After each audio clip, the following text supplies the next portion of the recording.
Bom dia, então. Na aula passada, então, a gente foi procurar mais definir o que é qualidade, né? Ter essa compreensão que, apesar da gente ter um conceito de qualidade amplo, né? Aquele Quality Fault Name, o QAM, né? Na verdade, para analisar a qualidade, para entender qualidade profissionalmente, a gente precisa olhar sempre uma perspectiva, né? Sempre uma relação entre quem está avaliando para que ela serve, né? E também a gente tem que saber que qualidade vem de vários atributos, né? E o nosso exemplo mais fácil de ver isso, né? A gente teve lá a escola de samba e também automóveis, né? Por quê? Porque tem para certas pessoas, né? A qualidade vai envolver ser barato, gastar pouco gasolina, ou nenhuma, né? Ser um carro elétrico para ser mais ecológico. Para outras pessoas vai ser mais veloz, ter mais potência, ser um símbolo de status, né? Então a gente vê visões de qualidade diferentes em contextos diferentes. Quando a gente foi olhar para a qualidade de software, a gente viu que tinha algumas qualidades inerentes ao produto em si, mesmo fora de uso, né? Eu olho para um software e posso analisar a qualidade, mas também tem a qualidade em uso. E apesar de vários autores discutirem o que é a qualidade de software até hoje, a gente tem uma referência, né, genérica de qualidade de software, que é uma norma ISO, né, que chama ISO 25000, também é conhecida como Square. Eu talvez não tenha falado isso, porque Square meio foi o nome inicial dela, que permite que a gente tenha uma visão pelo menos alinhada com o resto do mundo do que é qualidade de software. Mas nada impede que a gente especialize ou escolha atributos de qualidade mais detalhados ou menos detalhados para trabalhar, né? E outra coisa importante é a nossa capacidade de medir, né? Mesmo que seja uma avaliação subjetiva, e quanto mais abstrata o conceito de qualidade, mais subjetivo isso é, mas quando a gente pode medir, as coisas melhoram muito e permitem a gente falar melhor de qualidade. Então, seguindo, né, o que a gente vai falar hoje são abordagens mais de como fazer a qualidade acontecer. Principalmente falar do ciclo PDCA, que é uma influência para tudo que veio depois. Então, a gente vai falar disso daqui a pouco. Tá? Apesar disso, como a gente não vai falar muito dos métodos que podem ser usados, porque eles vão aparecer mais tarde no curso. Então, eu vou comentar um pouco, mas a gente, no curso, quando a gente for analisar oportunidades, né, a gente vai ver, então, a questão de melhorar o negócio do cliente e que técnicas a gente pode usar. Então, a aula de hoje vai falar, em geral, do conceito de gestão de qualidade e depois da visão de melhoria de qualidade do ciclo PDCA, um pouquinho de medição de qualidade, só para dar uma introdução, porque a gente vai falar de medidas de software e medidas de processo e medidas de projeto ao longo do curso, e uma visão que talvez seja um momento que a gente pode falar, que é a visão de Kano de qualidade e que nos dá uma ideia interessante ali da surpresa e do que a pessoa acha que é qualidade ao longo do tempo de um produto ou de um serviço. Então vamos começar tentando montar um quadro do que é gestão de qualidade, e isso principalmente em função das normas ISO, né? Por que a gente fala de norma? Bom, por alguns motivos, né? Primeiro que eu gosto de botar no curso coisas que são usadas no mercado. Então isso é muito importante de pensar. Poxa, eu vou para o mercado, né? Aprendi um conceito lá de gestão de qualidade, mas isso não é aplicado desse jeito. Então não, ele normalmente é aplicado em função de algo que a empresa possa se certificar, né? Vamos dizer que as empresas que buscam algumas referências de, de mercados, elas buscam também se certificar. Ou seja, se eu quero buscar qualidade, né, como é que eu vou fazer isso? Provavelmente a empresa vai contratar pessoas, ou vai treinar pessoas dentro da empresa, ou vai contratar uma consultoria, né, e esse processo tem um custo, onde é melhor não só eu colocar a qualidade ali, mas eu também pegar um certificado de qualidade de algum dos vários que existem e falar, olha, essa minha empresa atingiu esse certificado. Eu fiz um projeto de melhoria de qualidade, eu fiz um projeto de gestão de qualidade e eu consegui esse certificado aqui que vai ter um valor de mercado para ela, principalmente em relacionamento com o governo e com grandes empresas, né? Então, a gente vai entrar aqui na gestão de qualidade. Então, o que é? Bom, basicamente, um sistema de gestão de qualidade são as atividades que a organização identifica seus objetivos, ele determina os processos e recursos necessários para alcançar resultados desejados de qualidade, né? Isso vai ter relação com o planejamento da qualidade, né? Ou seja, um processo de gestão de qualidade, ele não gera qualquer qualidade. Ah, vamos melhorar. Ah, vou treinar minha empresa e vamos melhorar. Não, eu tenho que saber quais são os meus objetivos de qualidade para poder escolher caminhos importantes, né? Então, eu posso querer, por exemplo, eu posso descobrir que eu tenho uma taxa de erro muito grande na implantação, eu posso descobrir que eu tenho muita reclamação em certo momento do software, eu posso descobrir que meu processo de desenvolvimento está sendo muito longo, então eu vou querer mudar coisas específicas e atingir objetivos específicos. Então, nesse planejamento, eu vou definir processos, né, e especificar recursos. A gente falou do custo de qualidade, né? Então, tem o custo de não ter a qualidade, né, e tem o custo de ter a qualidade. E esse planejamento tem que ser de maneira que o custo de ter de qualidade seja menor que o custo de não ter. Ou seja, eu vou estar ganhando algo nesse processo. Ao inserir qualidade, eu evito perder dinheiro pela minha ausência de qualidade. O outro processo importante na gestão de qualidade é a garantia de qualidade. Ou seja, o meio por qual eu crio confiança empresarial que os meus requisitos de qualidade vão ser cumpridos. E isso passa, né, isso tem uma grande ligação com o controle da qualidade, ou seja, eu me certificar de pontos em pontos do processo, né, que essa qualidade está atingindo algum padrão. Então, por exemplo, na área de testes, quando eu acabo o software, antes de lançar para o cliente, eu posso fazer um teste, e nesse teste, para dizer que a qualidade de desenvolvimento é boa, eu vou controlar ali, né, o padrão, a quantidade de erros e coisas assim. E o que me parece bem mais interessante, né, é a melhoria de qualidade, ou seja, como que eu posso aumentar a minha habilidade como empresa, né, ou mesmo pessoal, a gente vai ver daqui a pouco uns exemplos pessoais, né, de maneira que eu possa garantir que a minha qualidade vai aumentando ao longo do tempo. Isso tem muito a ver com aprendizado, né, ou seja, eu faço a melhoria ali, né, e em um ponto específico, e eu depois tenho que aprender como isso melhorou, né, e divulgar isso na empresa toda e aumentar, melhorar o resultado da empresa toda.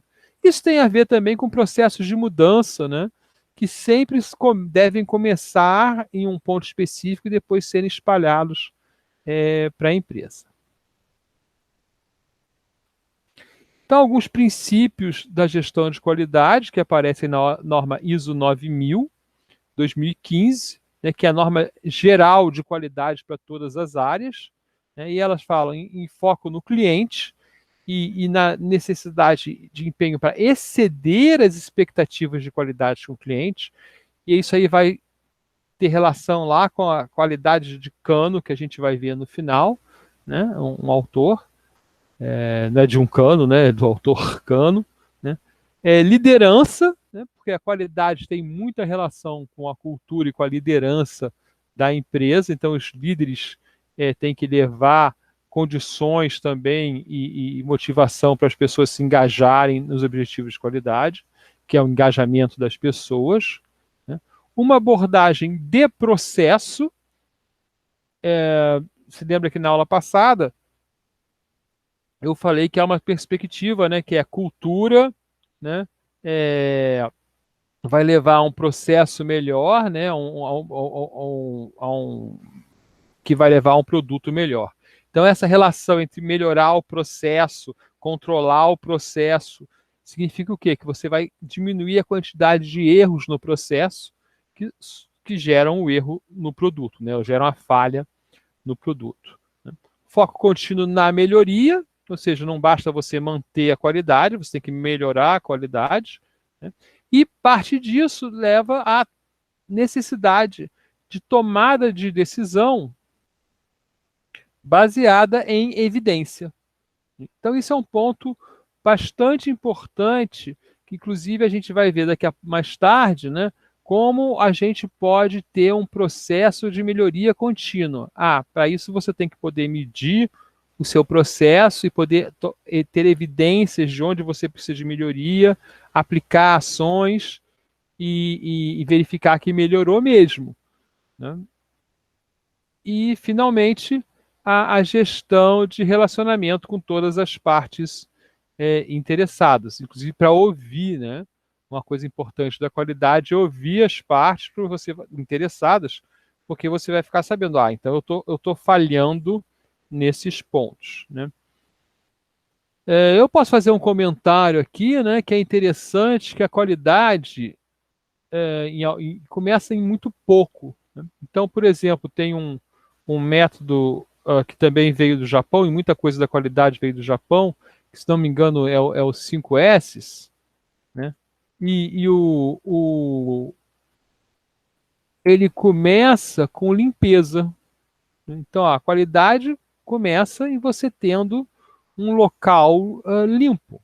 Né? E tinha um amigo que trabalhou, eu tenho um amigo que trabalhou numa empresa que tentou fazer uma consultoria dessa, né? E a consultoria então chegou na fábrica, era uma fábrica, olhou a fábrica era imunda, e falou: gente, a gente não consegue trabalhar sem estar limpo. Né? Vocês estão muito longe, então a primeira coisa que vocês vão fazer, antes de contratar a gente, é limpar.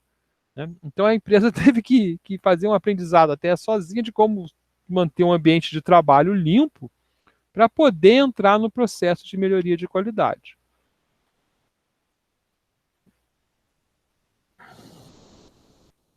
No ISO 12207-2008, que é uma norma para processos de software, né, ele tem um processo específico de gestão de qualidade. Então, ou seja, entre todos, a gente vai olhar isso também na fase que a gente estiver falando de processos, que são métodos de trabalho no curso, né? Mas vai ter lá uma caixinha específica que tem duas atividades básicas, né? Uma é a gerência da qualidade, né, que tem lá o planejamento, obviamente, estabelecimento de padrões, estabelecimento de objetivos, definição de autoridade e responsabilidade, monitoração do status de satisfação do usuário, né? Conduzir revisões periódicas daqueles processos e monitorar o status.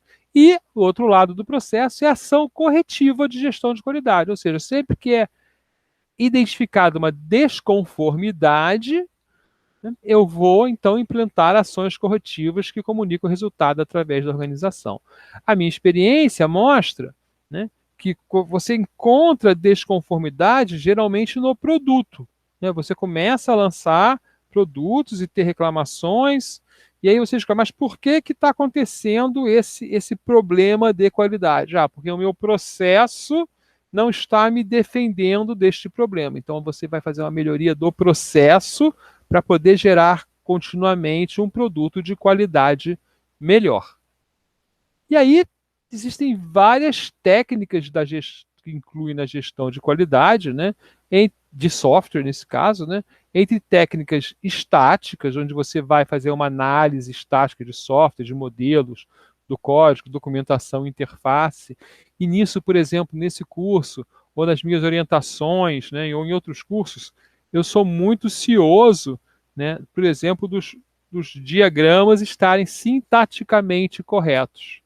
Se você escreve um diagrama que nem sintaticamente correto está, aí ele não pode esperar nada daquilo, né? Entendem meu raciocínio? Então você olha, você, ok, semanticamente correto, ou seja, o diagrama está absolutamente correto em relação ao que a gente quer modelar, é um problema, né? Isso nas provas que eu dou, por exemplo, é um problema, mas é um problema razoável, principalmente para quem está aprendendo, né?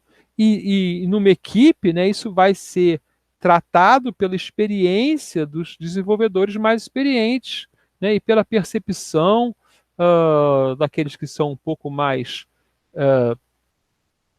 tem mais facilidade de usar um ou outro diagrama, né, que você não está escrevendo aquilo que quer ou não está escrevendo aquilo no diagrama que o cliente falou. Né? Mas se você errar sintaticamente, né, fazer uma ligação que não pode ser feita, por exemplo, né, e você não tem nem como testar, né, nem como saber se aquilo está certo ou não. Isso é o mínimo que a gente pode querer, né, de um profissional recém-formado. Né? Ah, olha, você vai usar um método X corretamente, inclusive porque as ferramentas ajudam muito a isso. Né? Existem também métodos formais, né, que são pouco usados na indústria, por exemplo, onde você pode fazer uma especificação formal e provar que ela funciona, ou botar num simulador, mas em alguns casos eles são muito usados, são importantes, né? Geralmente em casos onde a segurança é muito importante. Então, o meu exemplo típico, né? Eu trabalhei uma época com uma linguagem formal, teoricamente, né? Estudando aquilo, vendo como aquilo poderia ser usado academicamente, e ao longo dos meus estudos, apesar de eu ter achado até alguma forma de usar aquilo, né, eu percebi que o uso seria muito difícil no Brasil. Né? Os exemplos de uso eram controle de míssil do sistema inglês, né, problemas de muitos níveis em segurança de informação, a segurança de equipamentos de alta, uh, de alto risco de vida humana. Não, aí eu acabei não indo mais por esse caminho dos métodos formais, mas eles existem, têm sua utilidade, aquele tem um custo de aprendizado, né, um custo de conversação com o cliente muito alto. Né? E você tem a técnica de gestão de qualidade, né, dinâmicas, né, onde você vai fazer, obviamente nós temos os testes, né, e as simulações, né, que podem ser feitas. Talvez o nome melhor, talvez teste de técnicas de controle de qualidade para esses slides. Né? E como que a gente vai, né, então, usar, implementar esse processo de gestão, né, voltando atrás aqui, vendo que esse processo de gestão, no slide anterior, né, me falava que eu tenho a gestão, eu tenho a ação corretiva, né, onde que eu vou aprender mais sobre isso, né? Bom, tem métodos que são típicos da engenharia de software, mas na verdade a gente tem toda uma literatura que tem que ser especializada para a nossa área, que muitas vezes ela vem do processo industrial, que tem técnicas de gerência de projeto, a gente vai falar de algumas, tem técnicas de controle de qualidade tradicionais, tem técnicas de garantia de qualidade. Então, alguns números vão ser importantes para a gente, e dependendo um pouco também do nosso tipo de projeto. Alguns projetos favorecem que a gente use algumas dessas metodologias, outros favorecem que a gente use outra metodologia. Então, quando eu falo técnica de gerência de projeto, controle de qualidade, garantia de qualidade, eu falo da literatura geral, né? E quando eu falo método de engenharia de software, eu falo que essas coisas podem ser adaptadas para a engenharia de software ou podem ser usadas diretamente. Então, o que a gente quer na prática é ter um processo de gestão de qualidade com melhoria contínua de qualidade. E tudo que é feito nisso, nessa área, né, é filhote de uma publicação já antiga, né, mais importante do Denning. Né? Então vamos lá. Né? O que é melhoria de qualidade, então? É uma técnica de gestão com foco em aumentar a habilidade de cumprir os requisitos de qualidade. Ou seja, a gente não só vai melhorar nossa qualidade, a gente vai melhorar nossa capacidade de ter qualidade. E esse processo é um processo de melhoria contínua e geralmente, aliás, eu nunca encontrei nada que não fosse, né, inspirado num ciclo PDCA. né? Então, o ciclo PDCA, que temos essa representação aqui, bem genérica, né? Plan, Do, Check, Act. A gente vai ver esses 4 passos aí, né? E nessa representação um pouquinho mais específica, né? A gente vê que ele tem coisas a fazer para resolver problemas de qualidade. Então, no plano você identifica, descobre por que ele existe, planeja e cria, a gente vai falar devagarzinho. No do você envolve as pessoas, executa o plano, no check você verifica, e no act, que em português ele não fica tão bom assim, né? Você vê o que aconteceu e tem planos de melhor, para quando deu certo, para quando não deu certo, e você vai depois reiniciar o processo contínuo de qualidade. Isso vem do. Também, isso nunca ouvi ser chamado, tá, de ciclo de Shewhart e ciclo de Deming, mas são nomes que já apareceram na literatura. Né? Foi criado nos anos 20, veja só. Né? Mas só foi se tornar famoso nos anos 50, graças ao William Deming, que vai aplicar isso é, inicialmente no Japão. Né? E basicamente o que ele fala é: olha, você tem que perceber a dificuldade. Né? Algumas pessoas falam de OPDCA, onde tem o observar primeiro.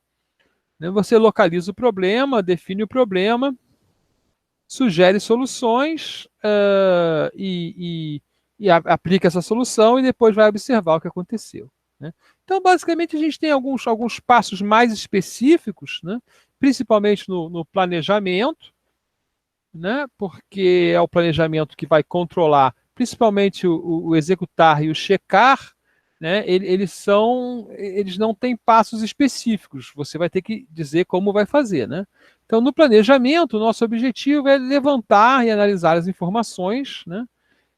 Estabelecer objetivos e metas, sempre lembrando que o objetivo é o que a gente vai fazer e a meta é o resultado que ele vai alcançar, principalmente no negócio. Né? A gente vai repetir isso várias vezes no início do curso. Elaborar um plano e estratégia para ver o que vai ser considerado, escolher os métodos que vai usar, escolher a equipe. Então, isso é geralmente mapeado em 4 pontos, né? Identificar o problema, né? O que está acontecendo, qual é o histórico desse problema, que perdas ele traz para a organização e qual é a data que a gente pretende ter uma solução. Aí a gente vai observar o problema. E observar o problema inclui descobrir as suas causas. E a gente tem métodos, né, que vão permitir descobrir as suas causas, como o método da causa raiz, que a gente vai olhar em oportunidades. Né? A gente tem o método dos 5 porquês, que é ir perguntando, né, dentro da empresa por que as coisas acontecem, mas ter pelo menos 5 níveis.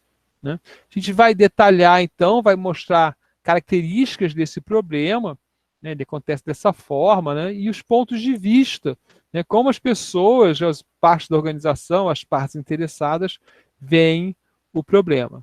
Né. E aí, sim, agora sim, a análise do problema, né, depois da observação, ou seja, descobrir por que ele ocorre, eu me adiantei um pouquinho aí no detalhamento, né, e finalmente fazer o nosso plano de ação, né, como que eu vou tentar resolver o problema. Então, um exemplo poderia ser, eu vou dar um treinamento para a equipe, né? Eu vou usar a solução que foi treinada em um projeto pequeno, e aí eu vou medir, depois eu vou, no meu plano, eu já posso botar o que eu vou fazer nas outras fases, né? Eu vou medir os resultados dessa forma. Então, na fase de execução, nós temos que montar a equipe que vai resolver o problema, executar esse plano, como foi planejado, um plano de mudança, um plano de melhoria. E é importante ir anotando e as evidências dos resultados, tanto positivos quanto negativos. Né? E é importante por quê? Porque o processo de melhoria contínua é um processo de aprendizado. Né? A gente então tem que verificar depois que também é ao longo, mas o verify também quando a gente. Só um minutinho, gente.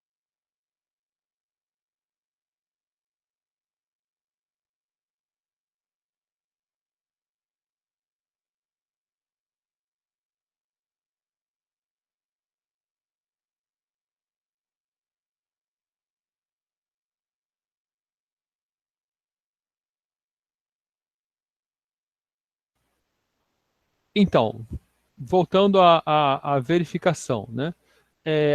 Apesar de nós termos que fazer verificação do que está acontecendo ao longo, né? No final, a gente tem que confirmar que o que foi planejado está implantado, comparar resultados, né, do estado inicial, e esses resultados precisam ser medidos lá no plan, né? Quando a gente vai analisar detalhadamente o problema e detectar as perdas, a gente precisa ter, olha, nossa situação é essa aqui são as medidas que a gente consegue fazer, né? E analisar então como essas metas foram atingidas ou não.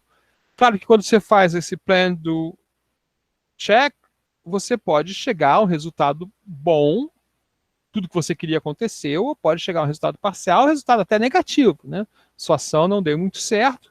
Então, o próximo passo é o passo de ação, você refletir, né? E saber o que você vai fazer, né, se as coisas derem certo ou se as coisas derem errado, né? E propor talvez um novo giro desse plano do check at, né? E se as coisas derem certo, você tem que fazer uma padronização, ou seja, você tem que distribuir, né, esse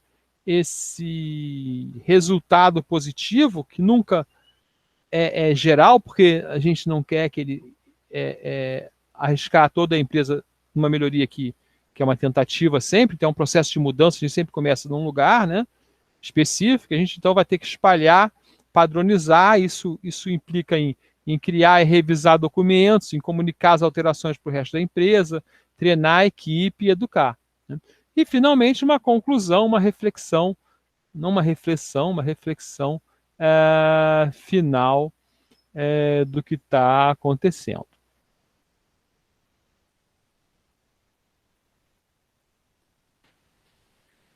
Achei um comentário interessante em um site, né, comentando o seguinte, né, os bons projetos, né, Professor, sim, acho que tem uma pergunta no chat do Rodrigo. ótimo.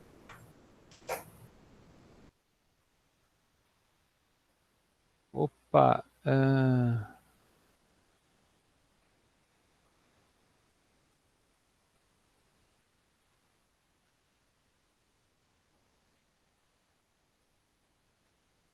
desculpe.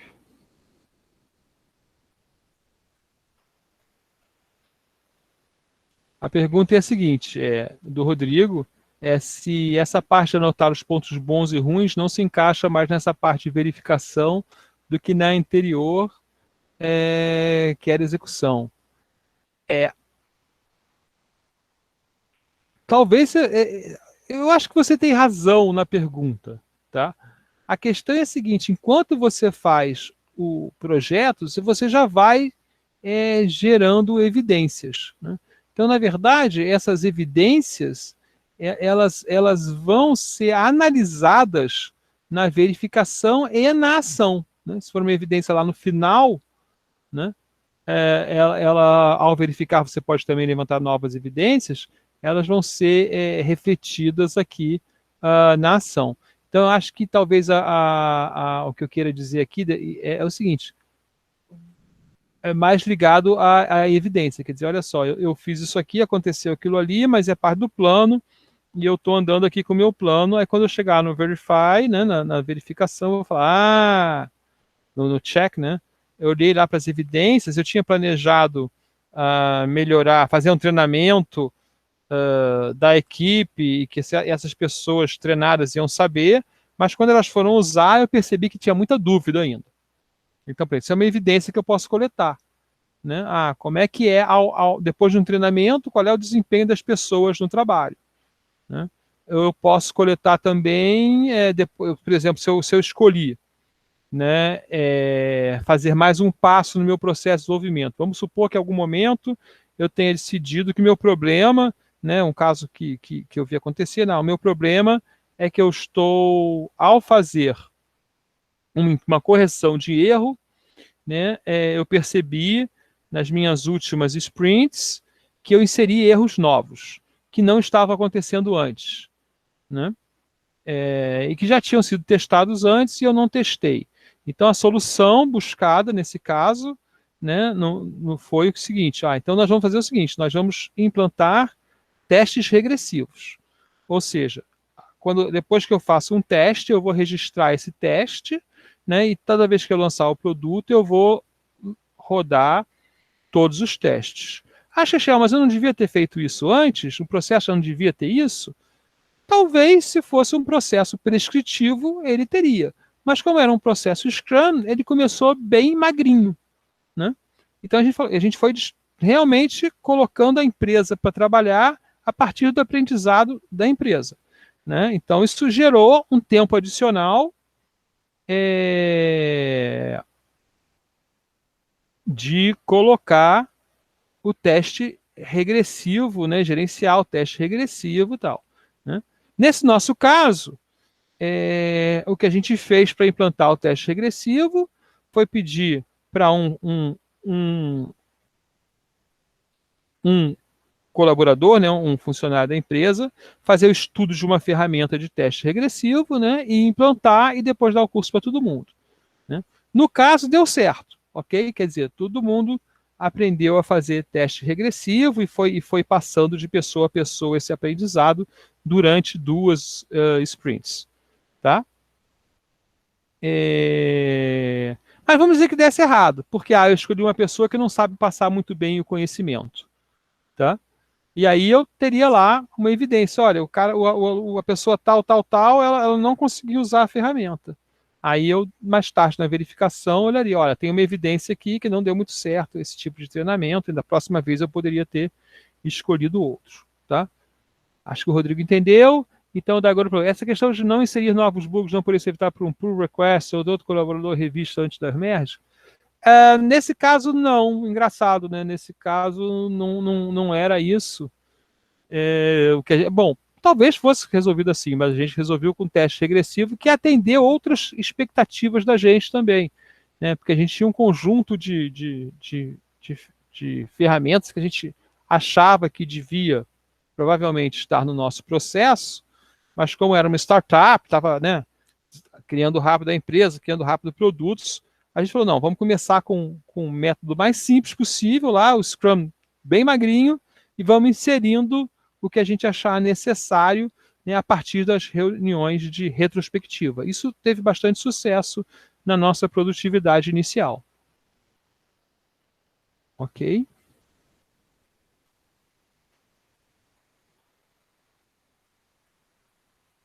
Então, analisando, né, eu estava falando aqui como fazer, né, há se você olhar para aí, na verdade, o que você vai ver nessa comparação é que é bem importante planejar e executar rapidamente, né? E um erro grave é não planejar muito bem, né? E ainda por cima demorar para aplicar aquele planejamento mal feito, né? Isso é muito comum em empresas muito burocráticas, né? Então, é identificado um problema no processo, isso demora para você colocar em prática, né? Por causa até de problemas de mudar um processo ao longo de um projeto, por exemplo, né? Que pode ter um impacto, né? Principalmente de tempo, né? Vou parar, poxa, para ensinar isso aqui eu tenho que dar um treinamento, então eu vou parar toda a equipe para dar uma semana de treinamento, aí o meu projeto vai atrasar uma semana, aí as pessoas demoram para executar aquela correção e acabam ficando com o erro por mais tempo e prejudicando, muitas vezes prejudicando mais o projeto. Ali no check, né, que é parte do ciclo, né, um erro comum também é só verificar que você está fazendo as coisas e não que os resultados estão sendo positivos. Ok? Isso acho que dá para imaginar como esse erro funciona. Okay? E na ação, né, a ideia seria você, quando acabou tudo, você agora tem um incêndio, então você fazer o PDCA para apagar incêndio, né? Vamos dizer assim sempre, né, propor um novo ciclo para apagar o incêndio, em vez de olhar na melhoria real da empresa. Isso é um problema típico de todo negócio, né? Toda a vida até das pessoas, né? A gente apaga incêndio do que é urgente antes do que é importante. Existem várias alternativas ao PDCA, ou coisas que são usadas juntos, né? Então, esse DMAI, que é um método mais detalhado, o A3 também, né? 8D também. Então, a gente tem ali formas de descrever mas basicamente todas inspiradas e seguindo o mesmo ciclo, né? Então essa tabelinha de comparação também é do mesmo site, ela é bem legal. A ideia do PDCA, então, também não é resolver tudo absolutamente em um ciclo, né? Então, esse segundo desenho mostra isso. E o primeiro desenho mostra, né, como você vai melhorando a empresa ao longo do tempo, né? Então, a ideia é, você está lá num padrão de trabalho, né? Se você está usando uma quantidade de formas de trabalhar, você faz uma melhoria, né? E essa melhoria leva a empresa para cima no seu grau de qualidade. Só que para você não voltar para trás, você tem que padronizar. E esse processo de padronização, de fixação, né? A gente poderia usar uma palavra mais portuguesa também, de fixação da forma de executar os processos, ele também é bastante importante. Então, tudo que a gente for ver de melhoria sempre tem essa inspiração no trabalho do Deming, que é inspirado lá no ciclo do cara de 1920. Né? E atualmente, claro que a gente lê coisas mais derivadas ainda, né? Como o processo CMMI. Então, a gente vai falar no curso do CMMI, né? E que tenta mostrar, né, qual é a maturidade de uma empresa na realização do processo de software, né? E ele tem dentro dele lá, aparente dele, um processo de melhoria que chama ideal, né? Que ele começa com estímulo para mudança, né? Tem uma inicialização, uma iniciação ligada à construção principalmente do apoio, né? A essa mudança, né? Isso é uma coisa importante em processos de mudança. Existe toda uma literatura na área de negócios de processos de mudança, né?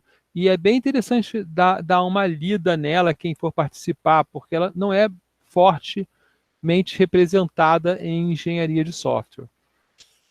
Apesar de a gente estar fazendo processo de mudança o tempo todo, né? Aí tem o diagnóstico, né, que faz parte para a gente do planejamento, né?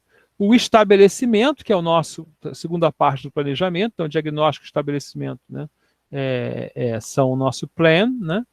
A ação, que é o nosso do, ok? Criar a solução, fazer um teste piloto, olha, isso é muito importante, né? Eu falei, olha, você nunca implementa aquela mudança na empresa toda, você sempre faz um piloto, né? Até o momento de implementar a solução, que já é o ACT, né? E aprendizado também, que já é o ACT, né? Então a gente vê aqui no ideal, né, um passo a passo diferente, mais detalhado, e que vocês podem, quem tiver interesse também, pode procurar aí na literatura, né? Eu achei alguns exemplos na rede, mas o que eu achei mais engraçado, assim, o que eu vou falar, deixei outro para vocês lerem, fiz a ponteiro ali para o site, se vocês quiserem pegar, né? É o ciclo PDCA dos concurseiros, né? Então, talvez alguns de vocês, né, queiram fazer um concurso, né? Então, o que é o plan, né? O seu plano é escolher o concurso para passar, né? E você quer buscar estabilidade, que é o seu objetivo organizacional, o seu objetivo, como fosse objetivo estratégico, né? Seu, né? Você vai lá ver os meios necessários, né? O curso que você vai fazer, o material que você vai estudar, né? Analisar seus pontos fortes e fracos, o que você tem que estudar mais, o que você tem que estudar menos, né? E fazer um plano de ação para você, né? No Do, você vai executar o plano, né? E tentando aumentar a qualidade dos seus estudos, de suas ações em relação aos seus objetivos. Então, vê que o PDCA é sempre em relação aos objetivos. Se você quer passar para o concurso da Petrobras, é diferente se você quer passar para o concurso do Ministério Público. Né? E aí você vai, então, executar o seu plano de ação com o objetivo de estudar melhor, né? Com mais próximo ao seu objetivo. E aí no check, você vai ver o seu impacto, né, em simulados, né, nas provas anteriores, né, quais são os seus problemas, né, em áreas de disciplina que você tem que melhorar, e aí você vai ser a ação. O que a ação vai ser? Você vai ser basicamente, né, alterar o seu plano de estudo para recuperar as suas falhas, né? Então, se você é muito bom em português e está mal em matemática, você vai mudar o seu plano para melhorar lá a sua nota de matemática, né? Então, tem outros exemplos que talvez não vale a pena a gente ler completamente, né? Mas basicamente mostram, né? Aqui o primeiro aqui do lado é um PDCA em ponto pequeno em um dia, né, de um desenvolvedor fazendo um plano de melhoria para si, né? E a gente tem uma área de estudo em engenharia de software que é a melhoria pessoal, tá? Porque você tem, geralmente, os trabalhos são de melhoria organizacional, mas você tem uma área de pesquisa menor, assim, em matéria de quantidade de pessoas envolvidas, né? Mas que é da melhoria pessoal. Okay? E aí você tem exemplos na prestação de serviço, onde é detectado, na esquerda, por exemplo, é detectado um problema de tempo de instalação de portão, né? E o gerente determina um plano de 8 semanas para melhorar, e no outro de insatisfação do cliente. Então depois vocês podem dar uma lida, né? Não são muito perfeitos esses exemplos, mas servem para dar uma ideia de aplicação, onde poderia ser aplicado o PDCA. Tá? Ok. Então, como a gente viu, né, a gente tem que poder medir as coisas. Né? Então, qualquer melhoria, você tem que ter uma evidência clara, formal, do que as coisas estão melhorando. Né? Senão, essa melhoria não existe. Né? Então, a gente tem, dentro da engenharia de software, a medição da qualidade, né, que envolve métricas de software. Então, a gente vai falar, em certo momento, de métricas de software no curso, né? Lembrando que esse curso está apertado, né? Mas a gente tem várias técnicas tradicionais de medição de qualidade, né? E geralmente com uma estatística descritiva, né? Que leva, por exemplo, a análise de Pareto. A gente vai falar disso em oportunidades, e vocês vão ver que pode ser usado em projetos, né? Run chart, histogramas, testes estatísticos, né? Análise de tendências com um diagrama chamado control chart, né? E modelos de predição, modelos de confiabilidade que você pode usar. Eu até tenho o Pressman apresenta um modelo de simulação que eu implementei, né? Onde você pode ver o investimento. Eu vou tentar recuperar isso. Se você fizer investimento em certas áreas do seu processo, né, como você vai ter uma melhoria de qualidade no final. Basicamente, ele supõe pontos onde ele desenha o processo, né, ele desenha isso para explicar, mas eu botei isso simulando, né. Ele mostra pontos onde os erros entram.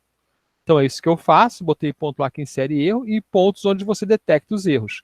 Eu botei lá os pontos que você pode detectar os erros, e você mudando o esforço de detecção, né, você vê que chega mais ou menos erros. Né? E basicamente essa simulação mostra, né, que você tem que diminuir os erros no início, né? Porque a inserção de erros ela é sempre multiplicativa. Né? Quer dizer, se algo vem errado da especificação, você vai gerar mais erros na implementação, né? Porque as coisas vão sempre se espalhando ao longo do projeto. Né? Você, então, tem técnicas que são mais ligadas ao projeto em si, o que está acontecendo nele, e o que você vê entrando e saindo, né, nas caixinhas do processo. Né? Então, você fala, então na minha caixinha de codificação, né, eu estou entrando aqui com X especificações, estou saindo com X software, né, e aí eu consigo medir os erros com teste estatístico na hora de teste. A cada 10 módulos, a cada 500 linhas de código que eu mando para o teste, eu acho 4 erros. Você tem técnicas desse tipo, né? E depois, que a gente até técnicas que a gente chama, às vezes, derivadas, né? Mas também você tem técnicas que você pode medir direto do software e mostram alguma visão da qualidade do software. Né? Então, por exemplo, complexidade ciclomática. Né? Vamos pegar um exemplo aqui no meio da minha lista. Né?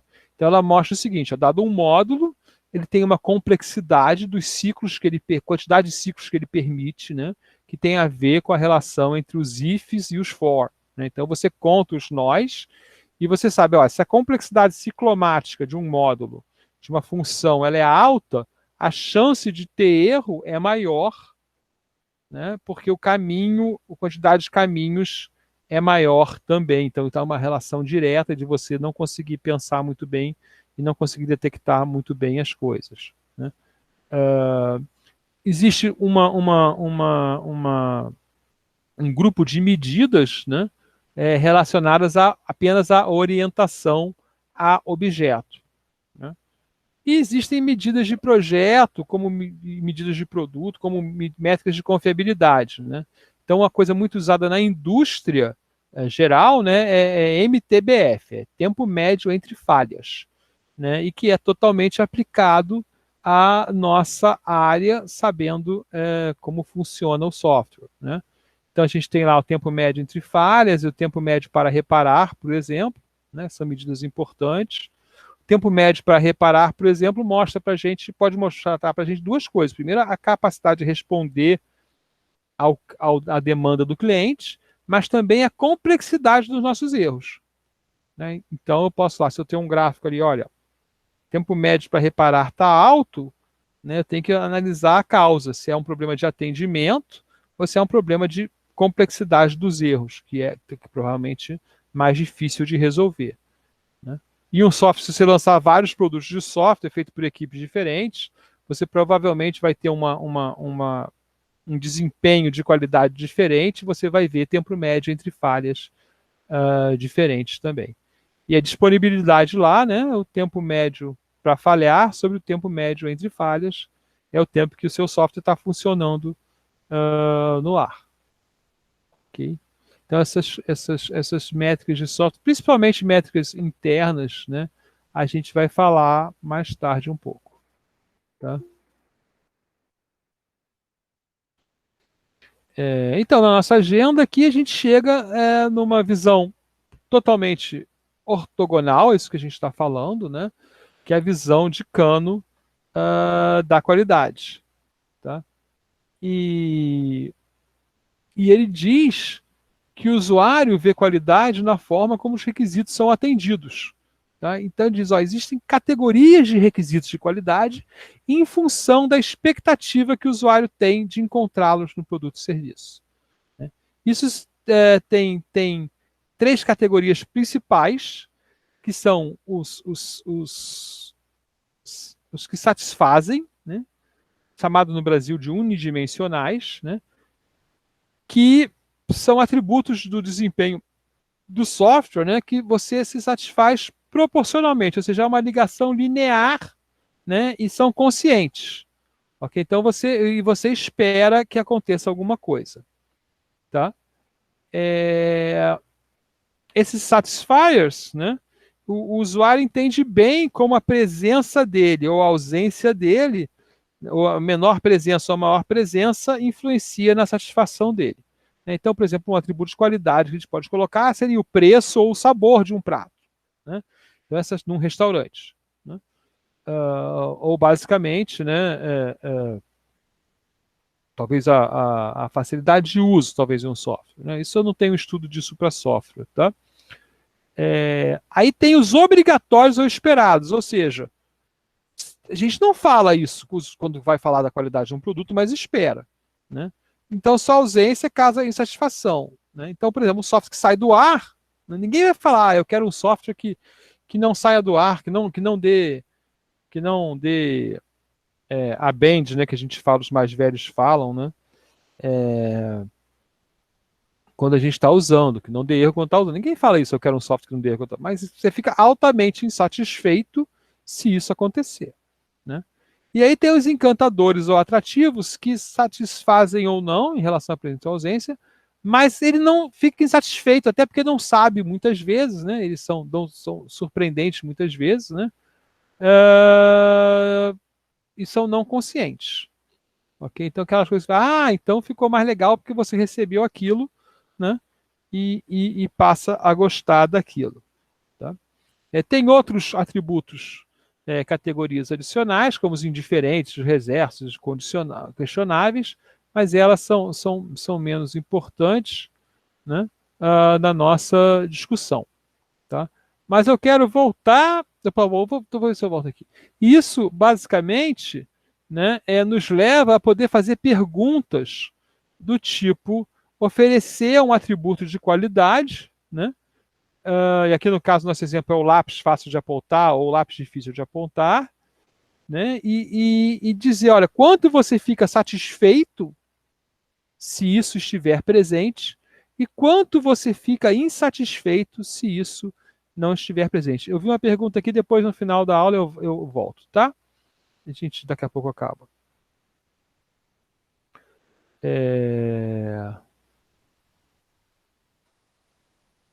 Então essa pergunta para a gente é muito importante, tá? Fazer esse quadro aqui, olha, isso é diferente do que a maioria das pessoas trabalha. Isso que eu falo, a engenharia de software, ela não aprende, a indústria não aprende com o que a gente já sabe, né? Então a pergunta não é só quanto você fica satisfeito se eu te entregar essa funcionalidade ou esse atributo de qualidade. Eu também devo perguntar quanto você fica insatisfeito se ele não existir. Porque eu posso ficar satisfeito de ter aquilo, mas não ficar insatisfeito de não ter. E colocar aquilo pode ter um custo muito alto no meu projeto, tá bom? Ou aumentar muito o risco do projeto. Então, basicamente, a ideia é essa aqui, né? Se você tem uma medida aqui de presença ou ausência do atributo de qualidade, né? Você vai ter um encantamento aqui em cima, o dimensional, né? Ele se propõe linearmente aqui, né? E os qualidade compulsória que você quer que sempre existam, né? Uma questão interessante é que ao longo do tempo, né, as novidades, os atrativos se tornam unidimensionais. E os unidimensionais se tornam obrigatórios. Ok? Quer dizer, teve uma época, por exemplo, que era um atrativo um software funcionar com Windows, né? A maioria dos softwares funcionava no DOS. Aí apareceu o Windows, esse software é do Windows, é um atrativo. Certo momento, virou unidimensional, agora, se não funcionar no Windows é um absurdo, né? Não, você tem que abrir uma tela de comando, né? E um command lá, e rodar na mão o software. Ninguém vai aceitar, né? Então, essas características evoluem mais rapidamente ou menos rapidamente com o tempo. Tá?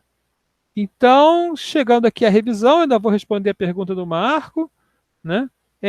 A gente só tem qualidade se procura ativamente por um processo de gestão, por meio de um processo de gestão. O nosso objetivo tem que ser a melhoria contínua, né? E existem várias formas de medir a qualidade, porque a qualidade tem várias facetas, né? E essa percepção de medida de qualidade muda com o tempo, né? Aí o Marco Aurélio, lá na minha medida do MTBF, né, ele fala o seguinte, ó, faz sentido a gente falar de tempo médio de fala, porque no software diferente de uma peça, o erro sempre esteve lá. Ele só não foi notado pelo desenvolvedor. Não, mas eu estou falando MTBF entre erros diferentes. Ok? Inclusive, se eu tenho muitos erros que vão aparecendo ao longo do tempo, é um sinal que o processo de desenvolvimento foi muito ruim.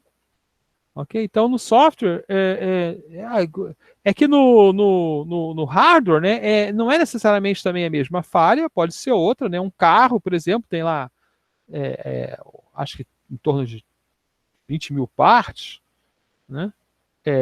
Pode ir quebrando várias coisas, mas a qualidade do carro, né? Você pega lá sei lá, um Honda, ele passa 2 anos sem quebrar, né? Pega outro carro, né? Um Fiat, sei lá, né? Ele já vai ter mais alguns problemas, né? Então, o tempo médio entre falhas não necessariamente é o mesmo erro, nem no hardware, né?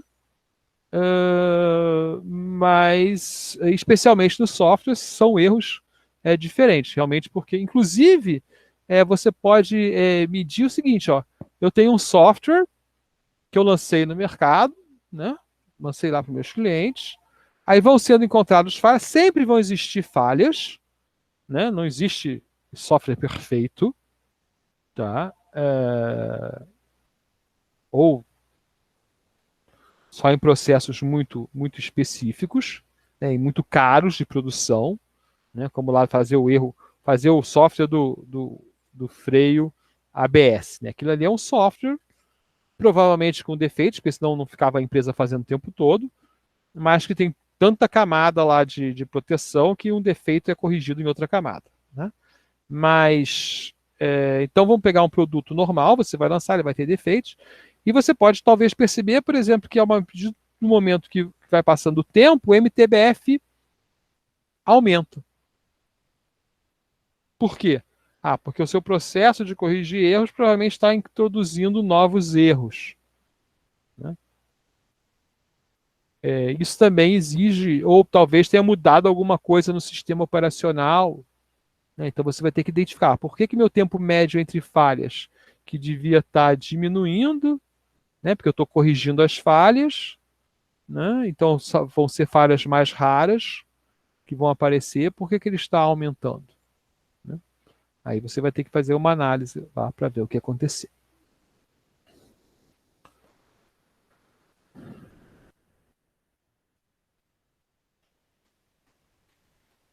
Então, só fazendo, já que a gente passou para essas perguntas, fazendo esse comentário, que é a principal lição que eu vejo da perspectiva de Kano, né? É como Rapidinho, professor. Oi.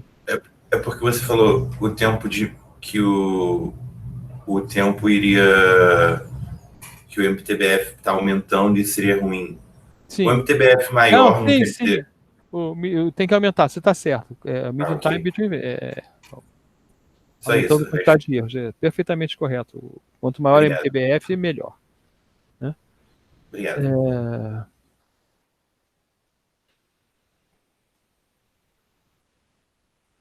Então, só voltando aqui ao variância no tempo, né? Essa é a principal lição ali que eu queria que ficasse claro para a gente, é que qualidade, vários fatores de qualidade vão se tornando obrigatórios, né, com o tempo, até por causa da concorrência e coisas assim, né? Passam a ser exigidos e nem falados em vez de pedidos ou ser uma surpresa para o usuário.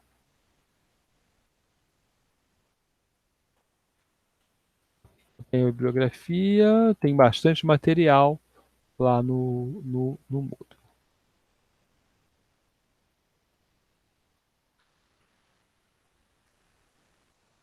Tem umas transparências finais aqui, né, que eu pretendo falar em outro momento do curso, mas vocês vão poder ver lá.